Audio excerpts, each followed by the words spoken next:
All right. Okay, that takes care of that.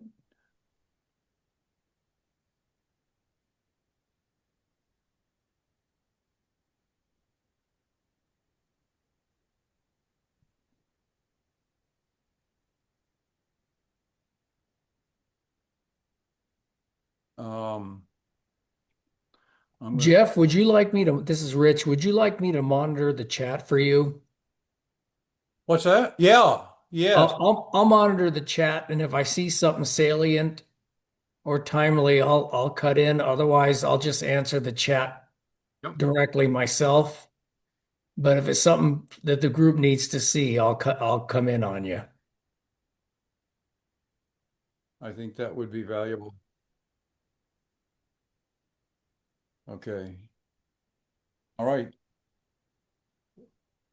Welcome, everybody. It's 6 o'clock. We like to start right on time, and we don't really have any pre-announcements other than there is a CC closed caption capability. It should be down at the bottom of your screen if you would like that. I know sometimes that is helpful. It's definitely helpful to me. I have it on right now, and it's working fine, so I encourage you to use it if you're so inclined. All right, so tonight, Crew of Three Mechanics pre-camp intro. And I am so pleased that the decision was made to also open this up to everybody because Crew of Three is very important and it's nice to see so many people online. So the Crew of Three system works when we work the system. And tonight's goal basically is 5 rights that I feel are needed for a successful Crew of Three experience or to implement it. That right number one would being in the right place. Right number two would be looking at the right things. Right number three would be looking at the right things at the right time and making the right ruling with the right, correct communication. So those are going to be our 5 focal points, and we're going to jump right into it with being in the right place. Really basics, but as we said, this is introduction section. So for you brand new people, pay close attention because we're going to start out with our initial starting positions. And we're going to start off here, and I got to get rid of that so I can see. There we go. Initial starting position, and we're going to start over here with our trail official. And the abbreviation for that is initial starting position, of course. And by the NFH manual, is basically at the 28-foot mark. That's one thing that we can use that 28-foot mark for us. In fact, in this case, you can see I really like this official in the sense because she's actually a little bit down further. And I know that John advocates that in regards to being at the top of the arc. John, would you like to talk about that? Yeah, we kind of made the decision that instead of 28, we would make it 25 because it's easier for the official to figure out where 25 is. We've got the top of the circle. So if we're three feet out from the top of the circle, that's okay. But we're looking for 28-foot mark. I'm sorry, 25-foot mark, which is the top of the circle. Okay. And that's So basically this trail official is perfect as far as we're concerned.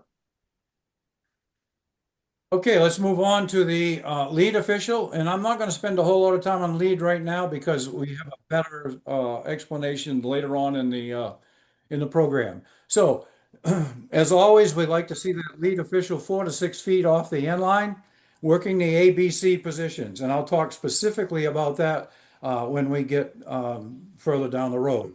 And last but not least, of course, is our center official over here at the bottom of the screen, who's basically working the free throw line extended and is sideline oriented. And this crew is a model example of your initial starting position.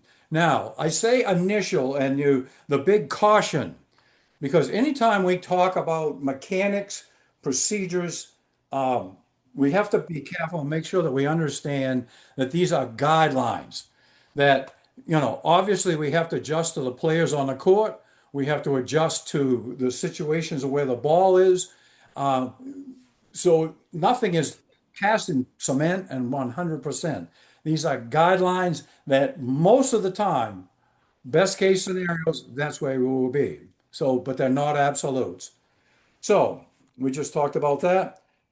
Thing to be thinking about, I like this quote, is there a better spot for me to see than where I'm standing? And if the answer is yes, then we need to move to improve.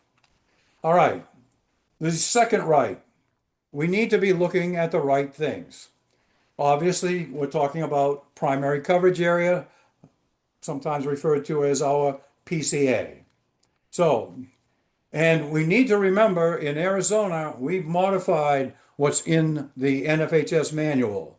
In Arizona, we basically use um, this right, the basket line, and I'll talk about that in just a second. So let's talk about the primary coverage area, starting with our lead. Obviously, the lead has the green arrow, the green area in both courts here. And then we move to our center, who has the red, and then our trail, who has the blue. And of course, the difference is we divide the trail and the center's coverage area right down the basket line. I'm not gonna try to, I hope I won't confuse you by talking about the NFHS because we don't do it that way. All right, so getting back to our actual photo with our good crew here, so we can see our trail, her responsibility. I call this basically the alley, is down the alley here and obviously over to the basket line. Our lead, there's the red area for our lead, basket line through the middle of the lane. And then our center has everything on this half of the basket line in the blue area. Being in the right place requires a sense of urgency. Simply stating is that we can't stand flat-footed. We have to adjust our position. So this is kind of a quick little quip, even though it's dealing with wrestling. See what you think. This guy certainly has a commitment to get the open view, the open look. We'll talk more about the open look and the open view, but this is what we're talking about, a sense of urgency.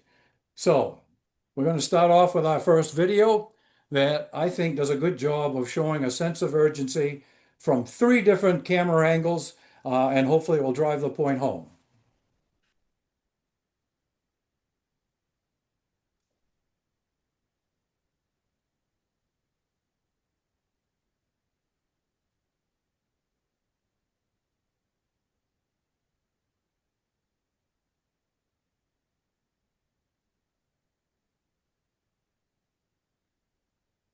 All right, so that brings us to the teaching points.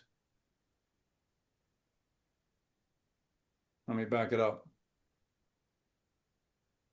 All right,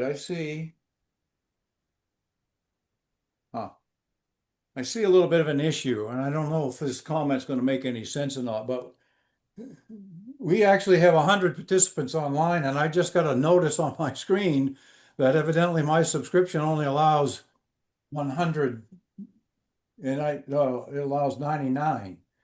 So thankfully, we are recording this, and we'll get that message out for anybody that gets cut out. Right now, I think everybody's okay.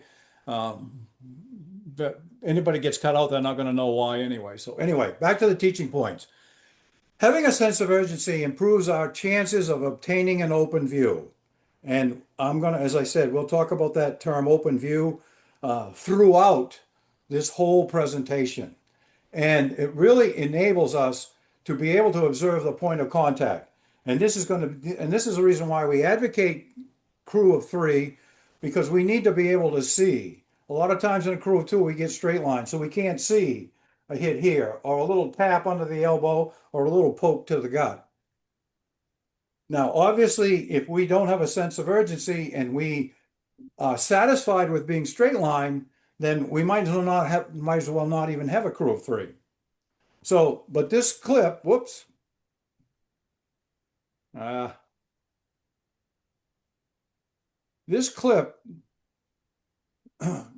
view number 1, you notice that he hustled. He didn't stop here and get straight line. He kept going to where John was mentioning at the top of the arc. And he's going to be able to look through. He has a sense of urgency, and he now can see when we get back to live action here.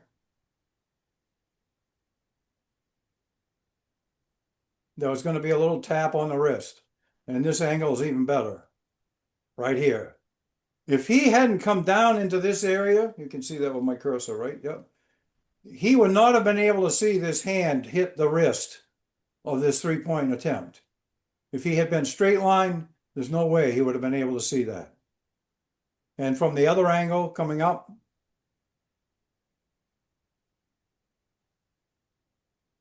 you can see his eyes go right up with the wrist, and he's capable of making the ruling. Good job. Now, again, another caution, just like what we cautioned before. Remember, primary coverage areas are guidelines and not absolutes.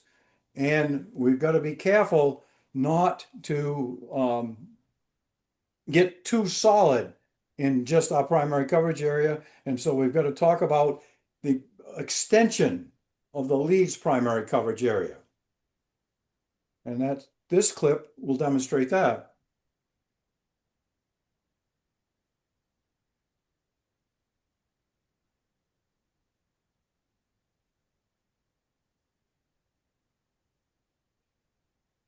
All right, the key points to be looking for when we get back to live action. Now, we realize that the primary coverage of the lead is inside normally the three-point arc. However, you notice in this particular case, there's a trap deep in that alley, and there is no way for the trail to be able to see that. And we'll talk about that when we get back. So we got to mirror the ball as the lead. You're going to hear that term this weekend, mirror the ball, and get deep off the end line so you get your good vertical and horizontal angles. So we're going to stop it in a couple of crucial spots here.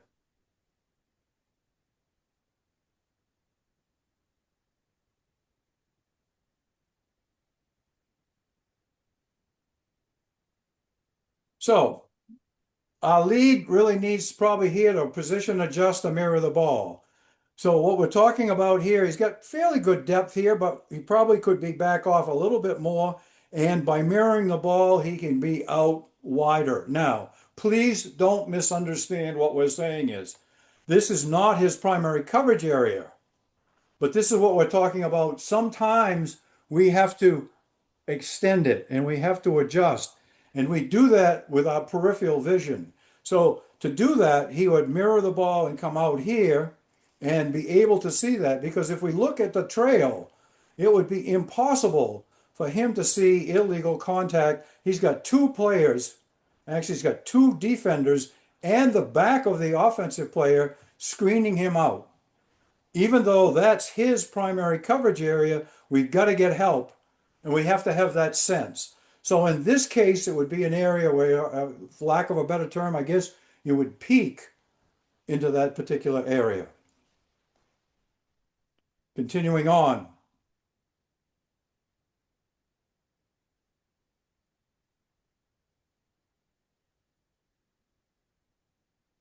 So with depth off the end line, it does make your vertical and horizontal angles much wider. And that's what we were talking about in being able to observe any potential out of bounds on the foot. Because as you can see here, that's, of course, that is his sideline. And if we're up too tight, we're not going to be able to see that.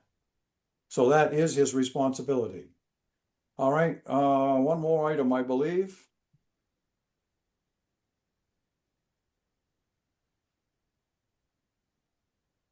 Okay, that's it. All right, looking at the right things. Now, this next item is an advanced concept. Using the concept known as 70-30. What we mean by that is that the lead is going to identify the legal guarding position of the secondary defender. You've heard the term referee the defense. And when that term first came in, unfortunately, people misunderstood and they were so focused, they were what many people thought were 100% on the defense. And of course, what happens is that means the offense can get away with traveling, they can get away with illegal dribble. So when we say 70-30, that means refereeing the defense, 70% of our focus on the defense and 30% on the offense. And hopefully that will help you be able to officiate both secondary and primary defenders. And I think in this clip, we have a demonstration of that.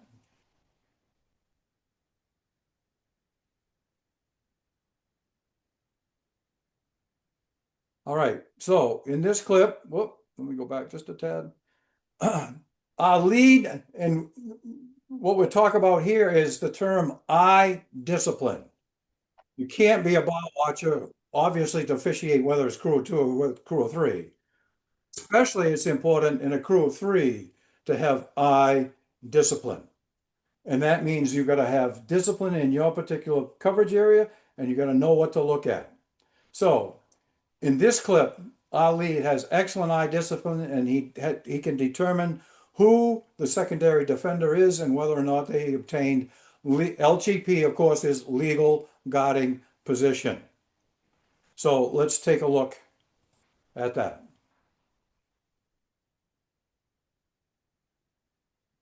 So this is what we're talking about. The primary defender right here has gotten beaten. Our lead realizes that. He's going to referee right here. He's going to make sure he's going to go through his checklist. And when the contact occurs, he's going to make a determination. Was it block or was it a charge? And obviously we can see what he's got. Well done. All right, another word of caution. This caution deals with double whistles. Double whistles are going to occur in crews of three, and there's nothing really that we can do about it. But we can, if we understand that how the system works, we can reduce it. And one of the ways to do that is to display the stop the clock signal on every whistle. If we really get all excited and if we want to quote unquote sell the call and we immediately go right behind our head, we know what happens. We go behind our head, the lead goes behind the head, and the trail of the center goes with a block. Now we have a blodge. So once we've got that, post it and then make eye contact. Make eye contact with our partner. And then, like we just saw in that last case, the responsible official will complete the appropriate information and signal. Whoop. Okay. So basically what we have to do here now is to make the system work is consolidate being in the right place and looking at the right thing. So we put those two items together, and we now have pretty good coverage. Hopefully we've reduced the number of double whistles, and most importantly, and to me this is the most important section in this whole night's presentation, and actually not just for a crew of three, but mastering position and coverage for even a crew of two, and that is straight line views versus open look views. So what we have here on the left, obviously, is a straight line view. On the right is our open view. And the magic question is, what if that ball squirts loose? So let's take a look. Position is where we should be, being in the right place. Coverage is where we should be looking at the right things. We consolidate those. So here, getting back to our graphic. Right place, right look. Wrong place, wrong look. And the reason is this. What if the ball squirts away from number 5? If the ball squirts away from number 5 in this open view, we can see how it got out of there. Did number 22 hit the ball away? Or did number 22 hit the black jersey's arm? And as a result, that's why the ball squirted out. Or converse to that, obviously over here, the ball squirts out. We have no idea. So basically, do we have a foul? Do we have a play on situation? And how many times Coach Jones has the open view and coach and official Jewett has the closed view. And the best that official Jewett can do is a 50-50.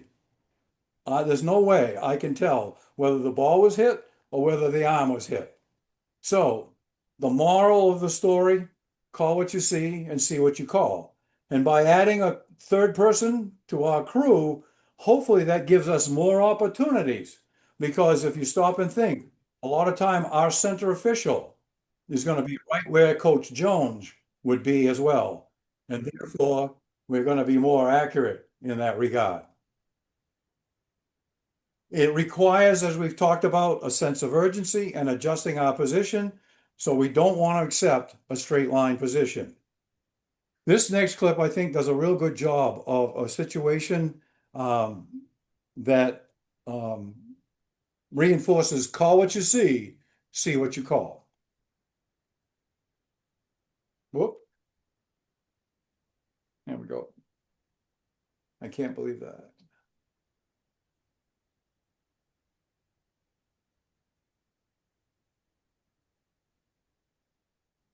All right, I know that happened a little quick, but some things to be thinking about as far as the teaching points are concerned. We'll run it again.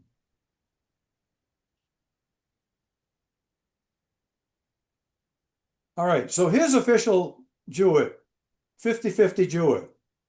He has got that straight line view. The magic question, of course, is forget about this. This is Coach Jones. And thankfully, this is what I was talking about. We have a center officials. Coach Jones is right behind this person.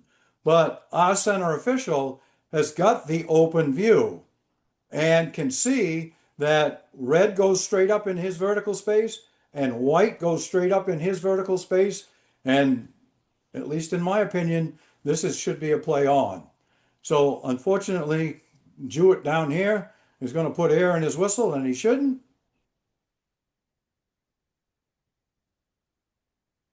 Coming up here in just a second.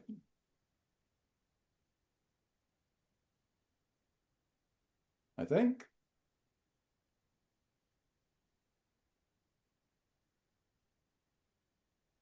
Nope, I guess that's it. So hopefully you understand that. And in this case, you got to trust your partner. Trust your partner. And if it's on the back and it's a foul, then this call should come from right here, the one that has the open view. All right, another one. Another sense of urgency. Self-talk is another good technique to use. Several good examples here. And as you can see, when we talk about sense of urgency, it's not bolting from one position to another. Sometimes it's just a casual adjustment like we see right here. So in this particular play, for people that are just learning Crew of Three, obviously one of the things is we want to be as much on the ball side as possible. We'll talk more about that down the road here. To do that, our lead is going to rotate. So right now, here comes our lead, got good depth off the end line, and is initiating the rotation, which means that eventually our center official is now going to become the trail. However, this is a good example of making sure that don't be in a hurry to vacate a good open view. Sometimes what you'll see is that the rotation will occur and the center will say, oh my goodness, here comes a lead. I got to get to the trail position. And they bolt out here and they bolt right into a straight line position. As we can see here right now, our center official, who's going to become the trail, has a perfect open view. Why move? So in this case, the sense of urgency doesn't exist yet. Okay, that's important. Yet. So the vision cone works well. But when play continues and it starts to come at him, now we see that our new trail is going to maintain an open view by having that sense of urgency and casually coming out, adjusting his position, and still maintains the open view. Unfortunately, as the play continues, we've got a situation, and this is where what I was talking about self-talk comes in. Now we've got to make a decision, and I think there are four things that must go through your mind in this particular situation. Am I going to get straight line? Is there anything I can do to improve my angle so that I can continue to have an open view, so that I won't get straight line? That might mean that I got a button hook. By that means, if you can see my cursor, if I can button hook out around, in this case, you would come out on the court. Or perhaps it might be even go under the play. We can't tell you. Now, this weekend in Flagstaff, we might make some suggestions, but these are the things that we might talk about. Could you have improved your angle? How could you have done it? And this is what we're talking about. And then the fourth situation would be if the ball handler goes left, then you might want to think about going right. Now, is this 100% foolproof? No way. Because you know what happens sometimes? You'll start to go right, and then all of a sudden they'll change the direction and they'll come back. So that's why we say, word of caution, nothing is 100%. But rule of thumb is ball handler goes left, go right. Ball handler hesitate, go left for potential rebound coverage in this particular situation. But now, in this case, this is a learning situation right here. Unfortunately, our new trail is going to accept a straight line position. And this brings us basically back to, and just ignore this graphic. This brings us back to the very first clip that we started with tonight. And that was, could this official see contact on the wrist like we saw in that first clip? I maintain it would be pretty difficult. I think it would be one of those 50-50s. Okay. Now, I realize it's going to be tough. Probably they're too deep to get under this play. So probably what would have to happen is you'd have to go out on the court and quickly adjust your position. The other thing that comes into mind, you can't see it here, you can't see his feet, but we also have to be careful when we get straight line. Was his foot on the 3-point line? And if we're straight line, there's less likelihood that we can see through and see if there was a space between whether it was a 2 or a 3-pointer. All right. Next one. The system works when we move on to the next right. In this case, looking at the right thing, which requires eye discipline, as we have already talked about. Eye discipline. And when we talk about eye discipline, basically what we're saying, I haven't used this term yet, probably I should have. We can't be a ball watcher when the ball is not in our area. We've got to be disciplined, and we've got to trust our partners, and we've got to have our eyes in situations that occur, competitive matchups that occur in our primary. So dedicate 2 eyes on all ball competitive matchups. Obviously, if it's in your primary coverage and it's the ball, then you're going to have 2 eyes on that. The remaining 4 eyes, those have got to be on so-called off-ball coverage. We'll demonstrate that. Know where the ball is without directly watching it. You should be able to look into your primary coverage area, and you should be able to see the ball being passed on from player to player, even though it may not be specifically in your PCA. In other words, don't be a ball watcher. And this is a good example of eye discipline, in my opinion.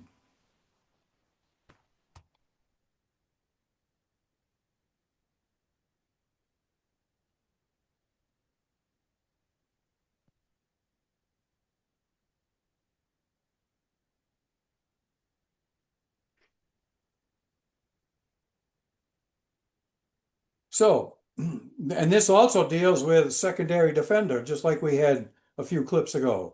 So the primary defender comes and gets beaten from basically our trails primary coverage area. Actually, probably left the center, came into the trails for a short second, and then entered the leads primary coverage area.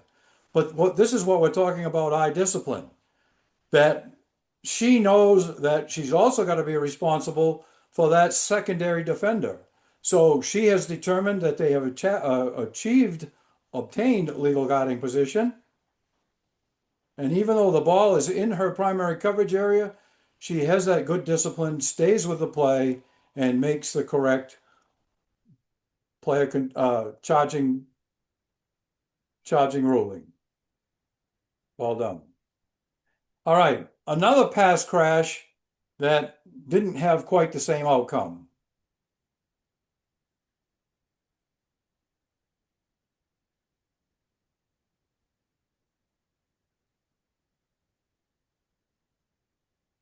Now, unfortunately, on this one, we there was no whistle on this.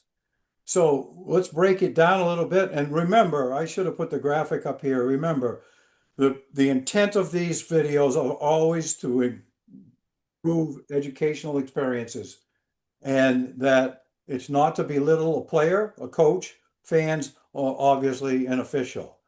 In this case, we got to focus on the pressure points. Any pressure points, if we have pressure points or competitive matchups in our PCA. If we don't, then we got to extend it, which we've already talked about. We've got to have eye discipline in to see what the status is of that secondary defender. So let's go back to the tape.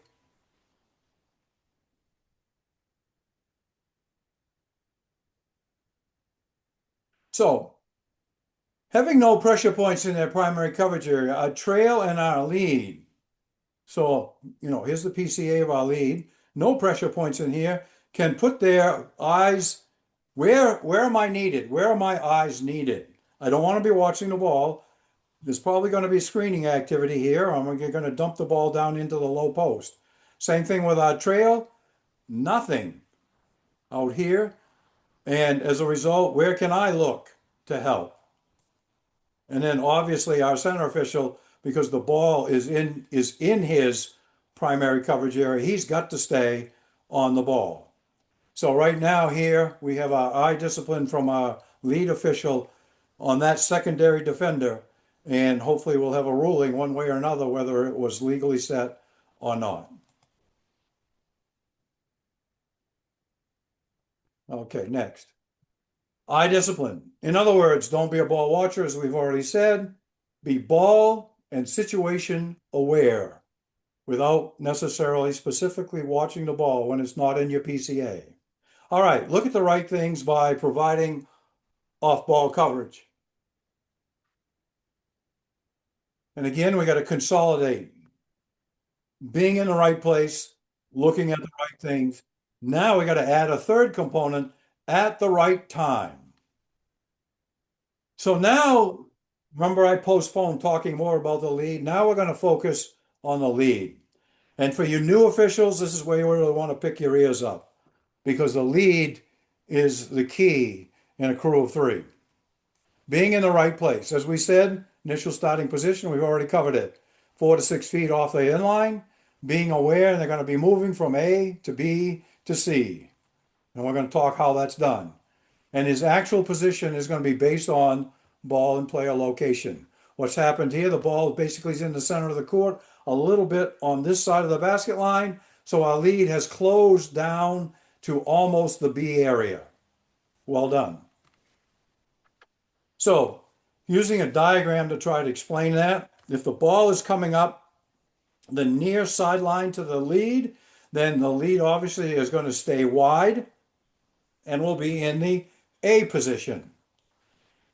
If the ball comes up the middle of the floor, then we want to start to close down into the B position. Or you could say the B and a half or the A and a half position. Adjust again according to the rest of the way the rest of the players are. This obviously is an oversimplification, but it talks about, again, how we can't tell you specifically where to go. Sometimes new officials misunderstand. They think they got to go to A first, and then they got to go to B before they can go to C. So that's not necessarily the case. You got to adjust accordingly. So take advantage of our added crewmate. In this particular case, we want to adjust based on the location of the player and the ball, And this adjustment is known as a rotation. And that's what we're going to try to demonstrate here. And our goal in a rotation, just like everything we've talked about, is to try to put as many of our officials in an open view look at the key, place, and time for the offensive attack. So, as an individual and as a crew, so we don't want to always just think about our own open view. Is there something I can do to help my partner or partners move to get the open view? And that's what this rotation mechanic is all about. That's what it's designed to do. And I like to refer to it as a conductor in the orchestra. And I would like to go one step further, and I would say it's just not a basic conductor. Our lead has got to be a maestro in when to initiate the rotation, when not to rotate, and when to abort the rotation. And we're going to cover all three of those in the next couple of minutes. All right, the making of a maestro.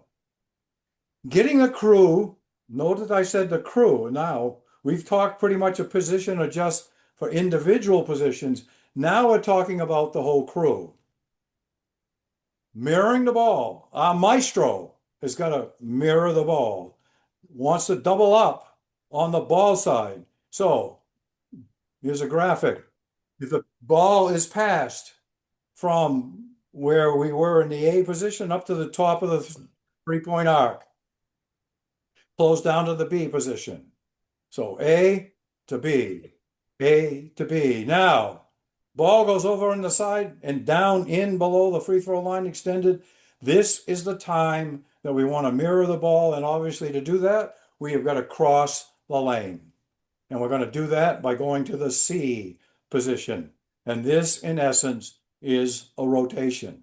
And we got to do this without focusing on the ball. In other words, when we come across the lane, as that ball is being passed, we're not specifically watching the ball. That's what our crew members out here are doing. We're looking for players back down in here. And I've got a clip that will deal with that, okay? Same thing, low post is another determination of when we need to initiate the rotation. Ball goes up on the top, comes across, when we see we got low post action, we know what they're trying to do. They're trying to dump it down into the low post. So we want to come over here to the C area. Now, speaking of this, of course, when we do come across, then the C has got to make a decision. We've already saw a clip to that effect. Do I stay where I am or do I move out to that trail position? All right, so now we got some clips that focus on the actual rotation itself. This first one is an example of a hesitant rotation. And we'll talk about that more specifically when we get to the clip.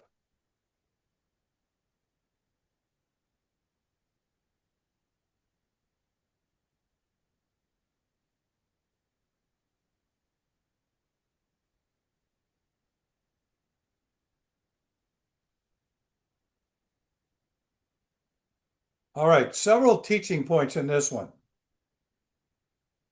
First of all, when we come into the front court as the lead official, we can cut the corner when it's appropriate. In other words, we don't necessarily have to go directly to A.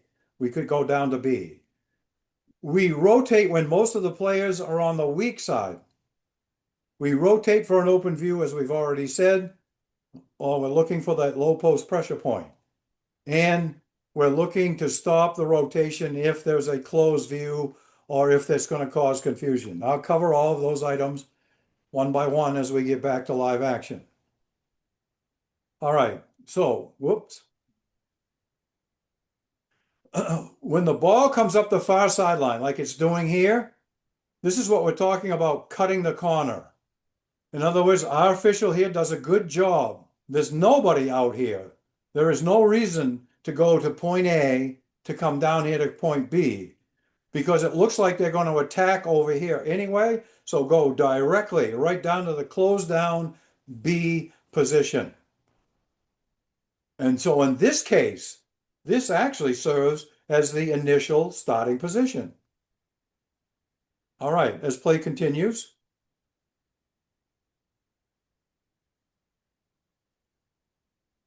our lead realizes that we've got 1, 2, 3, 4, 5, 6 players and potentially 7, 8 players on the ball side. Is he needed over here? He obviously, and this is where the crew coverage comes in. I got to help my crewmate over here he's overloaded. So the idea here is come across, especially remember what we used in the diagram. They've got a low post action here. We've got a pressure point. We've got a competitive matchup here. This is where we want to really come, walk with a purpose, and keep your eyes, again, the ball is not in your area.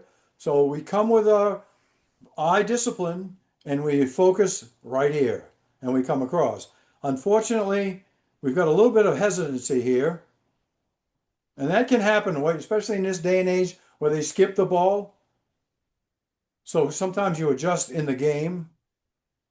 Well, right here, if this official had come, now there's going to be a slight bump here. Now, please don't misunderstand. I'm not saying there was a foul here, but I am saying that there was contact. And even though he's not totally straight line, he also does not have the best open view that we talked about. Had he come and not hesitated here and come all the way across to see, and again, my graphic, obviously his body would be turned, that he would have an almost perfect open view, and then he could have ruled whether or not the contact was incidental or whether it was illegal. But the hesitancy did not allow that, at least in my opinion. Jeff, can I jump in here and make a point? Absolutely. So let's say that the lead official has correctly, as Jeff indicated, come over to the ball side, and he's looking at those two players. That doesn't necessarily mean that the center official has to immediately back out. If we end up with two C's at the same time, that's quite all right. This official, if we got the lead over on the E in Chandler, and the center official now feels he's got a great look there. No need to back out to the 28-foot mark if you've got a good look. We can have two C's for a few seconds. Excellent. Okay, so play continues.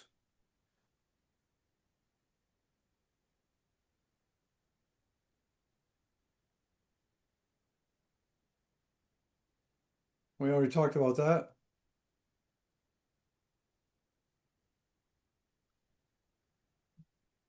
And now we have completed the rotation. Okay. All right, another clip. And I think this clip here is actually what John is talking about. Situation where the center may initiate the rotation. They've got to make that decision.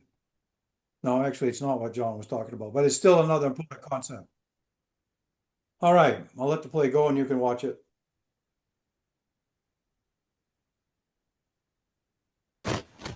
All right, a very important learning situation right here. Again, we have to remember what our primary coverage area responsibilities are. Remember, it's the basket line between our trail and our center. And this clearly is in our center's primary coverage area. So unfortunately, our trail here, as we can see, has actually got a closely guarded count. So what does that tell us? That tells us that he is actually ball watching. This is what we're talking about, eye discipline and talking about trusting your partner. So just as soon as that ball went over there, then what would happen here is that he probably should come down in here. And then as we get back, we'll get to the main point of this clip.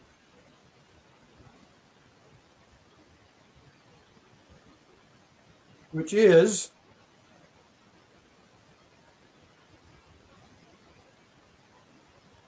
I'm going to jump ahead to this. Which is, again, a look at the primary coverage areas. So in this case, because the ball now has entered the center's primary coverage area, he or she has got to pick up that ball. One of the things that we observe, and this weekend, that's one of the things that the clinicians are going to be watching carefully for, is does the center pick up the ball if it comes into their primary coverage area when it comes across the division line. A lot of times what we see is this, they keep their focus in here and they've got to pick that ball up. And this is a classic example right here. Now, if the feeling is that they want to get that open view and they've got to move out here, this is what we're talking about. This is where the center actually initiates the rotation because they know it will help obtain an open view. So as we continue, now Trail would not be looking here, obviously. There goes our center. He's got the open view, and Trail now would move down into the center position, and our lead should be reading our center. And we can't see the lead here right now, but he or she has got the sense our center is going to go out. So that means I got to go across. This is a center initiated rotation. All right, next. Jump in here, Jeff. Yep. This trail official's positioning there, counting, that would be perfect position if this was a two-person game. Yeah. And that's the reason that many times we do this. We've come from so many two-person games. Now we end up in a three-person game, and we end up doing the same thing as we would have done last week. So.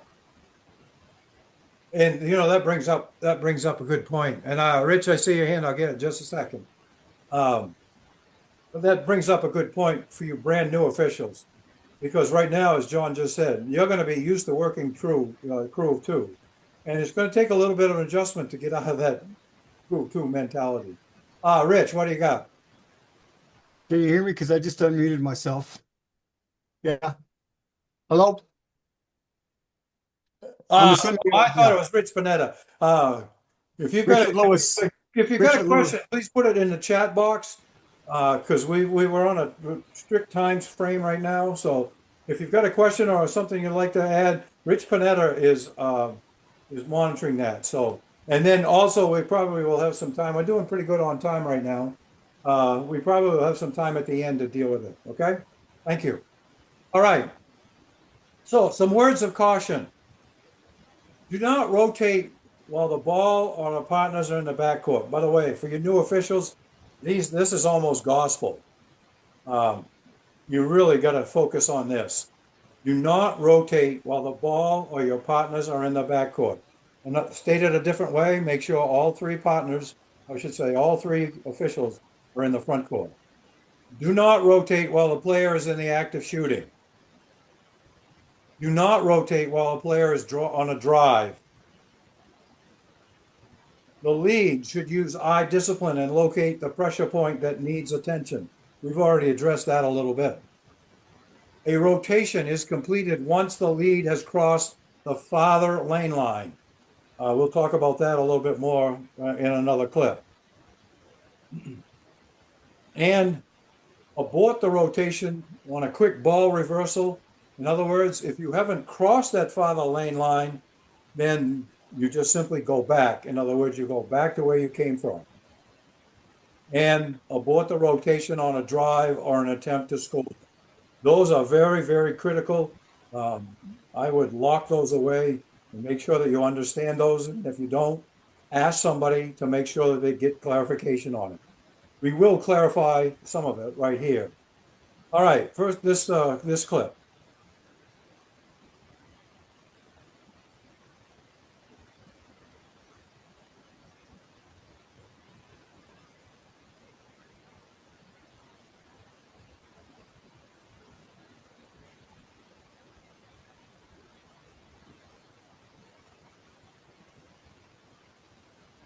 So this clip is showing the importance of mirroring the ball. Our lead starts the rotation. He's mirroring the ball because the ball has gone away from him. Rotations start from a closed down position. Sometimes if we rotate late, that's when we can get ourselves in trouble. We'll address that. The significance of crew awareness. Every time we have a transition, we have got to make quick peek at our partners. And the center should delay. We'll talk a lot more about that in a second. And John has got an excellent summary for us on that at the very end of this presentation on the center, the importance of the center, the laying, and how the center moves up the court. So John's going to handle that before we're done. All right. Whoops. I missed that.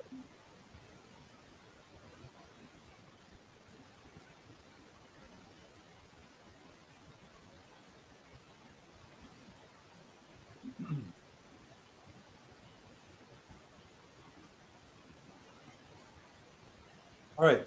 So the ball really is over here on this sideline. So right here, it would be a good idea for our lead to be in the closed down position. Not tragic there, but it would help the situation. Now, so as you can see, he begins the rotation maybe a little bit late because we've already got action right here. It goes back to the previous clip that we were talked about, where it probably would have been more advantageous if we had been right here looking back through. But the good news is with this one, and this is why this clip is in essence a kudo because of the way it's handled. So we've got a quick shot. Our lead does a fantastic job of realizing this is what we mean. The rotation hasn't been completed because it hasn't crossed that farther lane line. So by all means, learn from this, new officials, new to crew of three. Don't continue over here. You may say, well, I'm almost there. I'm only one step away.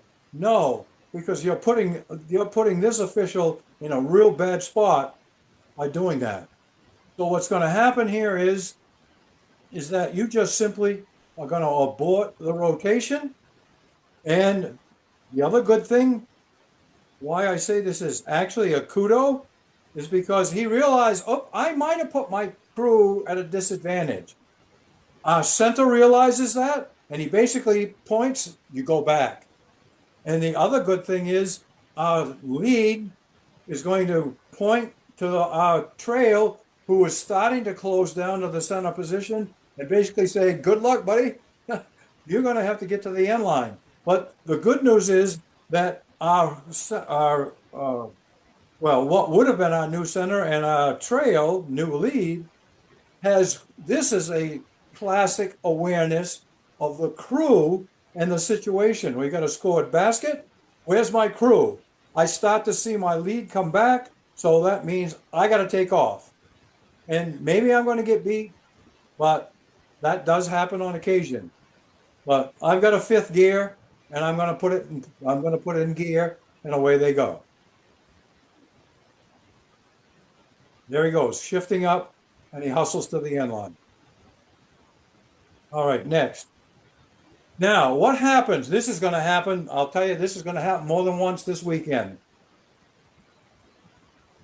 What happens if we miss a rotation? In other words, we didn't have a crew that was as aware as that crew that we just saw in that previous clip.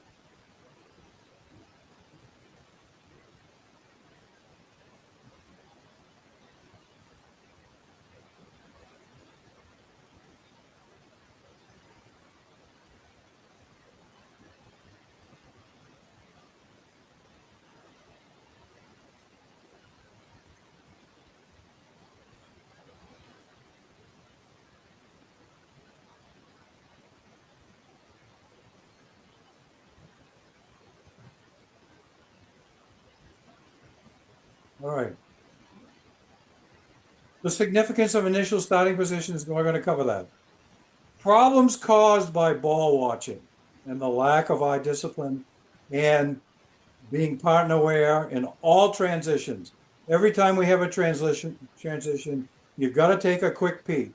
Now, I know we've got to officiate the players, but we've got to take a quick peek at where our partners are, and the previous clip demonstrated why. So let's break this situation down. All right. How did this rotation break down to begin with? Breakdown number one. Our lead didn't get into his initial starting position. Starting way, way out here. The ball, again, this is similar to a previous clip. The ball is in our center's primary. We got to realize that we need to get down here at the 28-foot line. Had he gone down to the 28-foot line, He's going. But you can see he's ball watching because he's adjusting his position based on the passing of the ball. And I think that goes back to support what John just said about, crew of two. We're kind of doing what well, even a crew of two, we shouldn't be looking down there. So I discipline. I got to be back in my primary coverage area. Nothing down here, nothing in my primary coverage area. So yeah, I can go down in here, but not watch the ball, but I'm going to watch these cutters, potential screening situation. Or what's going to happen in this particular play, we're going to have a quick basket. And unfortunately, he didn't catch the rotation. Right now is when he wanted to make a quick peek.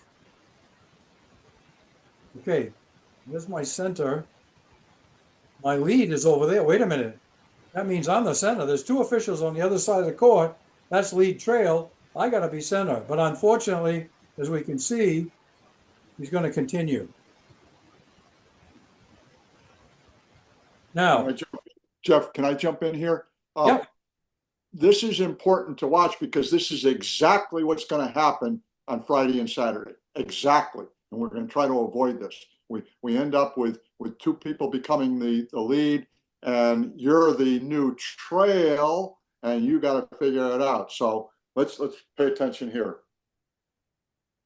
Exactly. Now, and the magic question is, how do we get out of this pickle? Because this is a pickle. Because what we've got, he's going to continue to the end line. We've already know that this guy is already on the end line. So we're going to have two trails. So how do we deal with it? What's the best way to deal with it? Now, again, our trail has got to be partner aware as well. If she had checked off, she would see, okay, I got a trail up here. I should have a center over here. Before you cross the division line, make it a habit to, and I would say double check. Obviously, you want to peek at your partners and when you have the transition back after the made goal. If she had done that, you would have seen that we are out of whack. And in that case, you want to slow up and you want to see if they can make their adjustment on their own. Sometimes they can, sometimes they can't. Sometimes what will happen, if this guy has got a good booming voice, he can basically holler, Jeff, Jeff, Jeff. And that's all I need. I hear my name. I hear him over my left ear, and I say, wait a minute. How come he's on the end line? Now I find my trail over here. It's like, oh my goodness, I got to get up here. Now, if you don't, then getting back to our trail, I now can make my adjustment. Hopefully, one of them by now has picked up our pickle. And when we get back to live action, I'm not sure if you're going to see him, but he does recognize it, and he's going to try to get out here. And so when he tries to come out here, if she hasn't crossed the division line, now she can just come out and arc over here. Now, to her credit, she is going to now recognize it right here. Watch. She recognizes it and now is going to balance, and now we're in balance. But as John said, it's going to happen, and it's going to happen more than once this weekend. But if we prevented one of them, then more power to us. All right, getting back to making of our maestro. We talked about mirroring the ball. We talked about doubling up the ball side. We talked about positioning adjust to get the opening view for the crew. Now, adjusting changes as the game in a long term. In other words, what I mean by that is that sometimes we're going to find that we become jackrabbits and we're rotating too much because a team has an offensive scheme that skips the ball from one side to the other. So this is what I mean by adjusting throughout the game. If we find a team that does that, then that means we want to be less likely to rotate. So that's something to take into consideration. So the kick out pass for the three. I'm not going to spend any time on this. It's just a short shot. So let's go right to the video to demonstrate the point. This is very common action now.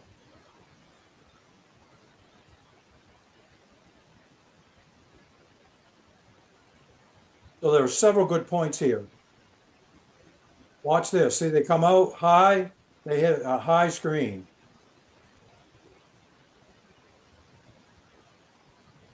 Our off-ball officials have got to be aware of that. Actually, I want to back that up. I should have put. Now, right here,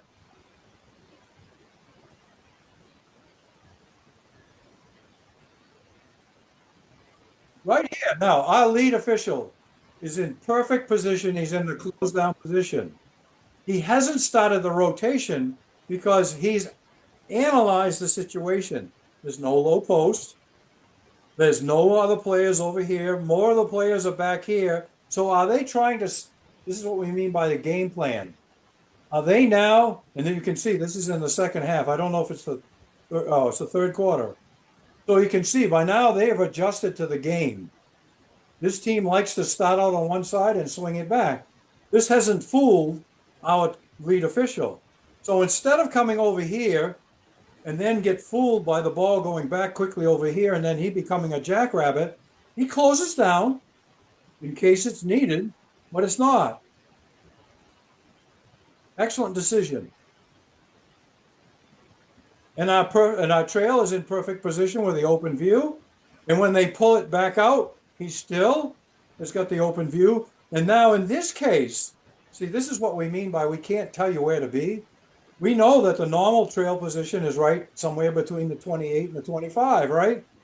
But obviously, if the ball, and in this case, two other opponents are up here between the 28 and the division line, the trail has got to come out exactly like our trail is done here. So this is a model example of adjusting as the game goes on and as the players set up plays. Hopefully that makes sense. It may be a tad bit advanced, but it's a great example. And then, of course, the screen, we've got to make a ruling whether or not it's legal or not. It's probably, that's going to come right from this gentleman here. Because as we can see with our vision cones, who has got the best opportunity? He's got nobody really. I mean, he's got these two players, but that's not competitive. So where can I help my crew? Our trail has got to stay with the ball. But we've got a screen coming. So right now, perfect angle. Lead. Now you may say, well, wait a minute. That's a long, long ways for him. It is. And I'm not saying he's going to beat everybody to the punch, but he should be thinking that because he's got nobody. Remember, his primary coverage area is right here. He's got one sole defender. It's not a time to take a nap. Where can I help? He also could rule on this screen, should it or should it not be illegal. Something to think Jeff, of. can I jump in here now? If you Yep. put that screen back up there, I'm going to reiterate what Jeff just said. Okay. This play right here is classic.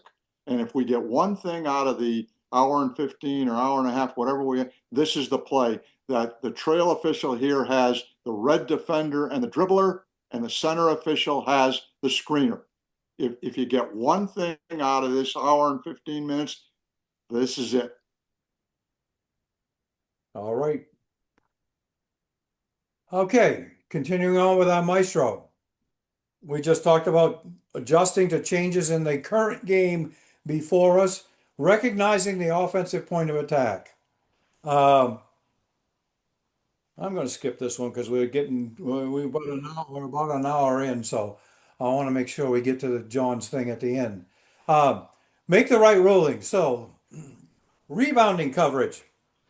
This is basically something that's cruel too. We should be disciplined enough to make sure that we always step down. Both the center and the trail have got to be responsible for rebounding coverage. We need to be able to determine on the back versus over the back. We need to be able to deal with displacement situations. Off-ball screens, which John just reiterated on. Differentiate between primary and secondary coverage and the 90-20 trust situation. Okay, so what we're talking about here is when is there a time when we might come out of our primary coverage area? And we just kind of had a sample of that without a call being made. But if we have no matchups in our PCA, we've got to extend. So what's happening here, we see the ball is in the primary coverage area of our trail, the yellow vision cone. As John said in the last one, and I think this is the same situation, we got a screen coming in our trail's primary coverage area. It's very difficult for him or her to be able to monitor both. This is where it becomes a crew game. This is where our lead extends, even though it's above free throw line extended. He's got nothing in here. So he can check off whether or not this is going to be legal. And also, our center official obviously can take care of the backside over here and make sure that that screen that's potential is legally set. So this is what we're talking about: secondary coverage and crew officiating. Trust your partner.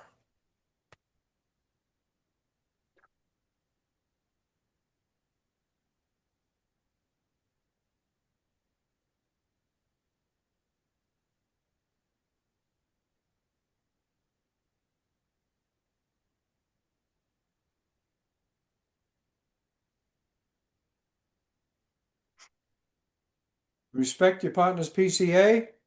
Give them first crack. All right. So the foul is going to occur in the lane area, which of course we know is the lead's primary coverage area. And most importantly, it involves that secondary defender. Now, there will be a double whistle on this play. I know there's no audio, but there's a double whistle on this play. And the reason why I bring that up is when we have double whistles, we got to make eye contact. And then we need to understand the basic procedure. Okay, whose primary is it? And does it involve a secondary defender? And in this case, the answer to both those questions is it's the lead. So it would be good here if the lead had taken this call. And that second camera angle, if you didn't pick up the reason why, this is why. As you can see, our trail has a closed view, in my opinion. Okay, you can't see the ball. Not totally sure, maybe you can see the feet, but it's not the best angle. It certainly isn't the open view that we've been harping about. So as we get back to that other angle,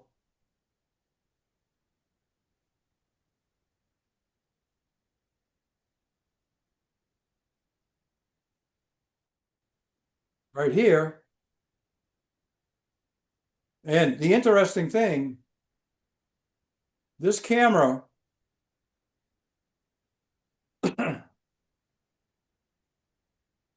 this camera angle is right over the shoulder of our lead.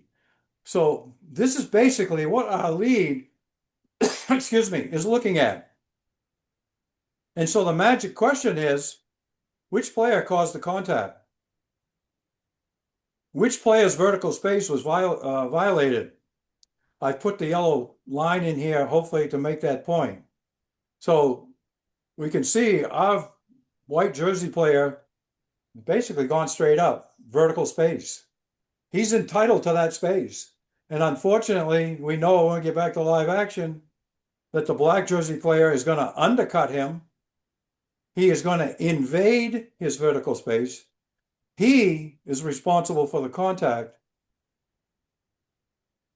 And unfortunately, this is going to be ruled a foul on the white jersey player. Okay, another caution. Addressing the elephant in the room. Unless it's an elephant, stay in your primary. When I say elephant, I'm talking about obvious 100% call. And this is going to deal with when do I make a call outside of my primary coverage area? Can I do it? Should I do it? And the answer is yes, within certain guidelines. Please don't close your ears to the guidelines. We're not talking about ants. We're talking about elephants. Leave the ants alone. So we're talking about the three B's. You're going to be late with your call. You better be right, and the call better be needed. Another slogan, if late and long, meaning you're a long ways away, you better be great and strong. And this clip hopefully will demonstrate those three B's.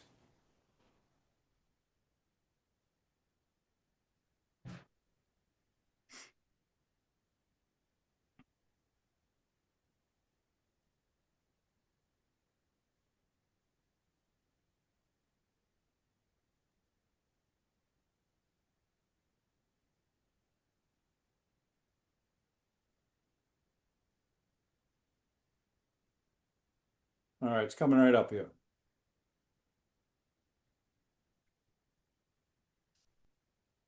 All right, I think it's safe to say that that was not incidental contact. There should have been a whistle on this play. There wasn't.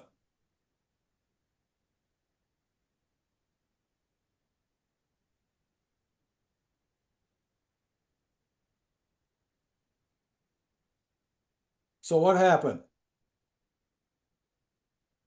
Our lead and our trail. Now, granted, this is on a half transition and then a quick steal back. And this is going to happen in a game like this. Our lead, needless to say, is straight line. Through no fault of his own, not criticizing the lead. Same thing with our trail. Our trail actually has started down the court because the ball started down the court. And then there was a quick steal. And he's going to be straight line. And our center official over here has done a pretty good job of done what John's going to deal with at the end of the session. Is going to delay a little bit and is in pretty good position. But unfortunately, by the way, I mislabeled this. It should say our center. This is our center official. By the way, I know that center official pretty well. Unfortunately, I don't know what he was thinking because he did not put air in the whistle and clearly should have. I want to make a key point though.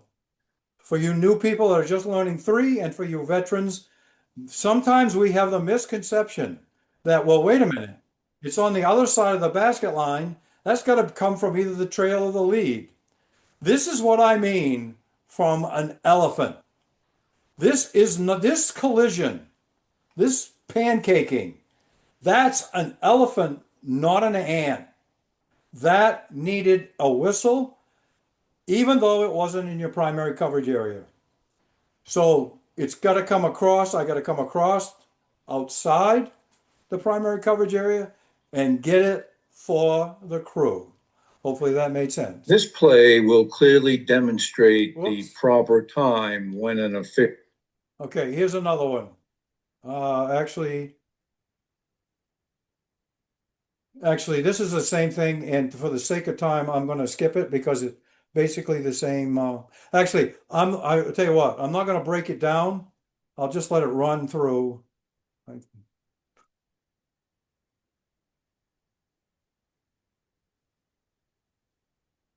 So as you just saw, I'm not going to break it all down, but this is an example where actually the call comes from our lead. This one, they got the elephant in the room, even though it was out of their PCA. And they got it on that illegal screen that John pointed out. It makes it very difficult when you have a ball handler and a screen in the same PCA. And that's all I'm going to say about that. Because we're on a time, we're doing pretty good. All right. And lastly, using the right communication. Stop the clock on every whistle. We know that. Monitor the players. I'm going to go fast here because these are basics. Primary coverage areas and areas of responsibility are fluid, just like we've demonstrated, and be aware of the coach and bench conduct. All of that stuff. Identify the foul and the foul shooter. These are all things that we've got to do. These are basically crew of two stuff, but we'll deal with it as it pertains to the change that is coming about. And I put this in, even though this is not just crew of 3. I put this in for this weekend because if you haven't heard this diagram, and actually for us in Arizona, this went out anyway, but in this year's new rules, it just came out this a week ago. The new procedure for determining the location of a next throw-in, other than a boundary ball, in other words, an out-of-bounds ball. Any ball that goes out of bounds comes back into play where it went out of bounds. But here's the change.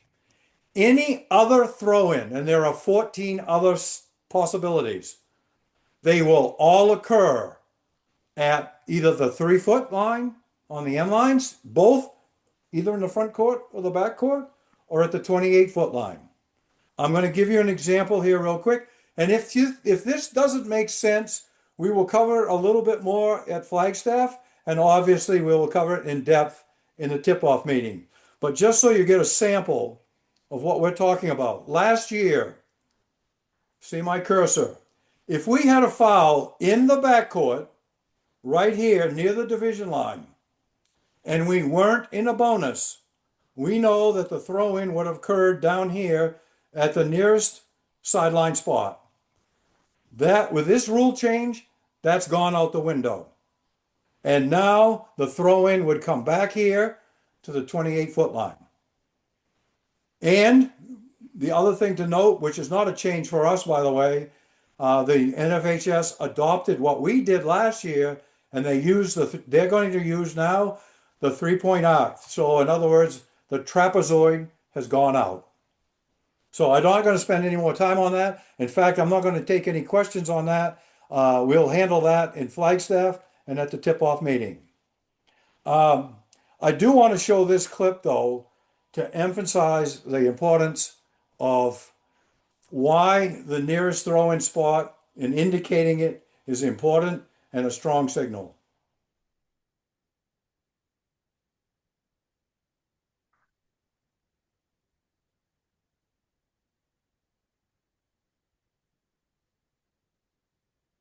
Honor the nearest spot chart that we just looked at. Exude confidence. Can't emphasize that. Doesn't really have anything crew of 3. This is just a basic skill of officiating. So we've got the foul occurs in the semicircle. So the ensuing throw-in should be administered at the 3-foot line down here this year. Now, watch this official over here that makes the call. Now, kudos to him. It's a strong call. He's got a good, strong fist. He moves in. But the point that I'm trying to make is this is the critical part where this is where we are needed to indicate where or how play is going to be resumed. Now, if we were in a bonus, obviously we would be shooting, but we're not in a bonus. So we have got to indicate the throw-in spot. Now watch what he does. He goes sideline. Then he turns around and goes, no, sideline, no, end line. And this, we're going to do a cha-cha here. He points to the end line. He points to the sideline. Again, I'm not making fun of these officials. I'm just saying that we need to make sure that we understand that. So it's enough said on that. All right, that brings us to our grand conclusion. This is where I turn it over to John. He's got some excellent, in my opinion, still photographs, and I'll be quiet. So you can see that this is a photograph taken from my TV as evaluating these officials a few years ago. First one indicates that we got a free throw, and the free throw here, we got to see it's the last free throw because we can see where our trail official. If this was the first of 2 or the first 2 of 3, that official would be near the division line, where we draw a line right up the sideline to near the division line. That's where the trail official would be. But here's a college game where their rules, their mechanics are exactly the same. That the center official is probably out a little bit farther than we would like to see him, but he can see the free throw shooter's feet and the players in the second and third lane space on the other side of the court. Those are the only three people that the center official is responsible for. Also, the center official on free throws. If we're in a high school gym, our feet should be about 12 inches from the volleyball line. Okay, so in the last few years, we've gotten off the sideline and we're about halfway between the lane line and the sideline for the center official. Okay, and then obviously we got our lead official who's got some depth there. This is a play now. We've had the free throw, the ball went in the basket. The point of this slide is check out where the center official is, okay, in this 94-foot court college game. Exactly where we would want our officials, okay? You notice we've got at least 5, maybe 6 people in this screen. So the center official hasn't moved at all. Okay, he's free throw line extended. Notice where his eyes are. Okay, his eyes aren't on the ball. Many times I see our officials, even if we're in the right spot with our feet, this center official in our high school game many times would be watching the throw-in. This official, who's a Final Four official, is looking where his eyes are supposed to be. Next one, Jeff. Yep. So as the ball comes in court, notice the center official hasn't bolted to the center line, to the division line. He and the trail are both on this play. Okay. Next slide. So now it's a second or two later. Now we've gotten the division line. Okay. We don't see the lead official, obviously. And now as we cross the division line, okay, kind of like 50-50 as to who's got responsibility for this. But you notice that the center official is looking between the two players and the trail official is starting to look off the ball. Okay, so here's 3 Final Four officials, okay, working a 94-foot court, a college game, Division I game, and they're working the full court pressure exactly the way we would like to see it done in Arizona in a high school game. Okay, next slide. So here's a picture of 3 of our better officials. Okay, and Jeff has circled the trail official for me because it's somewhat difficult to see where she is. But the ball is obviously in her area. Okay, notice where the lead official's feet are, number 1, and notice where her eyes are. Too often in this setting, I see our lead official's eyes out where the ball is. So we've got our lead official watching her primary, and we've got our C official in perfect position, free throw line extended. And this is a perfect example of why we need 2 sets of eyes. Look at all the movement and look at all the screening off the ball on the opposite side of the court from where the ball is. This is one of my favorite pictures. We have this court covered 100%. We're perfect in this picture. Next one. All right, so this is obviously a different set of officials. Boys game. Notice where our lead official is. My only suggestion for him would be rotate his shoulders a little bit, give him a 45-degree angle a little bit better, but his feet are in great position. Notice the C, free throw line extended. The trail might be a little bit deep, but that's only because the cutting blue player had the ball a second or 2 earlier, okay? And that player made a pass to the center of the court and he's cutting, so the trail official will now have to catch up, but that's the reason he's so deep there. So this is another great picture of, it's probably a 94 court, even though it's a high school game, and we've got it covered, okay? Got this picture here, only has 1 official in the picture, okay? But I put it in for this reason. Notice where the students are, okay? If we're in a gymnasium and we're at this game and those kids are standing while the warm-ups are going on and they're standing the first row are standing on the court, then we need to get help from the staff. And we've got 2 staff members here already. One's got 1 foot on the bleachers, one's halfway up the bleachers. My point is that this group of officials did a perfect job. These kids are not involved at all on the floor. Okay. If they wanted to be 1 step lower, that would be okay also. If they wanted to be between the first and second row bleachers, that would be okay too. But if we've got standing students, they need to be standing off the court. So that's why I picked out this picture. Okay, Jeff. So all of those pictures beforehand were positives. Now here's a couple of negatives. Okay. Now notice, there's no way that this is a fast break. This is a 2-person game, but all of our players are in the front court. Look where our trail official is refereeing from. Okay. He's in the back court. He needs to be another 15 feet at least into the front court. Okay. Next photo. Same game. Go back to that other one, Jeff, the second one. Okay. Is that it? No, go back one. That one. Okay. Okay, so here's the first one. All right. Wait, you want the first? Okay, there's the first one. Okay, there's the first. Now go to the second.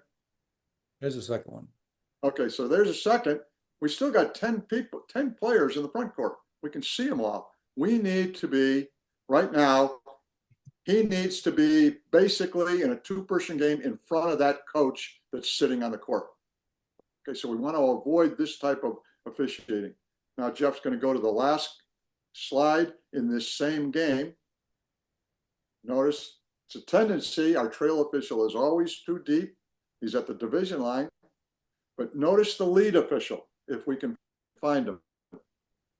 Okay, again, this doesn't appear to be a fast break. Okay, we need to be along the end. We got to get to the end line sooner.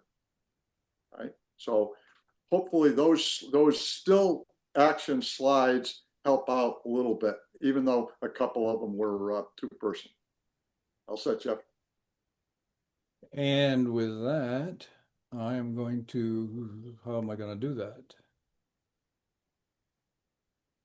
And let me just, as Jeff is finishing up here, if you have some questions, you're going to NAU this weekend and you have some questions, that's normal. If you don't have any questions, I got to worry about you. Okay. So as you watched it, if you had any questions, hopefully you wrote them down and we can answer them on Friday or Saturday this weekend. We'll have 36 to 48 hours. We'll have all kinds of time, all kinds of people to help you out. Back to you, Jeff. Okay. So that's our formal presentation. I do want to go back to Rich Panetta because I see 39 evidently. Yeah, Jeff, there was some, that, and I like what you said that you were going to monitor the ones that you Yeah. found that needed to be addressed. So again, obviously people can feel free to say bye-bye. Yeah. We'll see you Yeah, this Jeff, week. People that aren't going to go to camp, that's fine. But if you want to stay online and deal with these things, Rich, what you got? Rich Panetta. Yes, sir. There were most of that was just discussion about some of the plays, and I want to remind everybody that this was an introductory session. So some of the questions may have gotten a little more complicated, would take a lot more time than we have tonight. However, there was one that I'd like you to address very quickly, Jeff, and because this could apply to 2-man, 3-person, the camp, no camp. What do you do if you start a closely guarded count in your primary and the players leave your primary? Great question. That basically it's the same principle in a crew too. If you have started a count, you maintain the count right straight through. John, would you agree with that? I would agree 100%. Very good. Thank you. And then there Thank was you. Thank you there was for a little bit of discussion about double whistles And again, that's something where we get into you got a pregame and how do you handle it during the game and so forth. But I think it'd be fair to if you would just address how to deal with double whistle situations because newer people in three-person, that's bound to happen. Well, I think we did have a slide in there and we did have a play in that way. And just to summarize it, double whistle, remember, first thing is make the eye contact. Secondly is to determine where did the violation or foul occur that required the whistle. Whoever's primary coverage area is should, and again, nothing is 100%, but by and large, the rule of thumb is if it's in your primary, let the primary official have it. Now, that also brings into consideration, remember the secondary defender. If we have a double whistle that involves a secondary defender, we should yield to the person responsible for the secondary defender. I'll just refer back to the clip. We had that play that was a pass crash in the lane area that was in the lead's primary coverage area, and it was involving a secondary defender that definitely should have come from the lead. That was two reasons for that. We will cover that obviously, as situations develop at camp. And if you have a situation and you are at camp and you want to bring that with us, then take a clinician aside. There's going to be plenty of clinicians up there. Take them aside and pick their brain. Thank you. And one last word for me, if you're coming to camp, be ready to work. We've got a lot of games. Yep. Okay. I think with that, we will thank everybody. Oh, I know I need to apologize. I never realized that this was going to happen. I didn't realize my subscription was only for actually 99 individuals, and I got a message that there were more than 100 that tried to get on. I don't know what kind of message they got, but I got a feeling they got an error message and they got kicked out. So if anybody asks you, were you on the line last night? Yeah.